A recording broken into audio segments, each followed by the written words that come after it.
Tu sais pourquoi la clé de Porsche, elle est à gauche?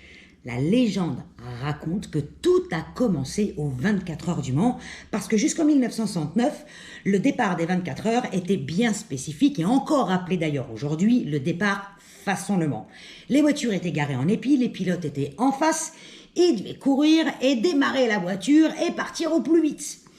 Du coup, Porsche raconte officiellement sur leur propre site, donc c'est bien eux qui le racontent, que en fait ils avaient mis la clé à gauche pour libérer la main droite du pilote. Plus vite il démarrait, hop, il enclenchait la première et il gagnait une poignée de secondes. Mais alors attention, certes, l'histoire elle est magnifique. Mais alors pourquoi la Porsche 356 numéro 1 Roadster de 1948 avait déjà la clé à gauche alors qu'ils n'étaient même pas encore engagés en 24 heures du Mans, ils ont commencé en 1951. Alors certes, les 356 America Roadster et puis le proto 356 Spister, les deux avaient la clé à droite.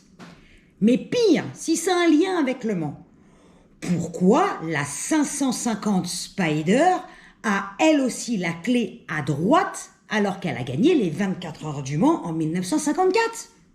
On nous aurait menti? Bon, en fait, la raison, la vraie raison, en réalité, elle est bien moins glamour.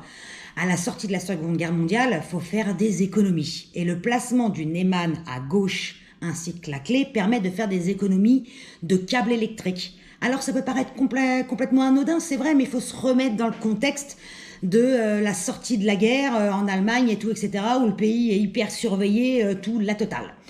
Donc du coup, c'est devenu une solution technique qui est restée jusqu'à aujourd'hui. Et puis en vrai, on s'en fout de la raison. C'est la vraie signature de Porsche aujourd'hui. Bon, si t'as aimé cette petite légende, abonne-toi. Et puis si t'as d'autres idées de légendes que tu veux que je te raconte, dis-le moi en commentaire.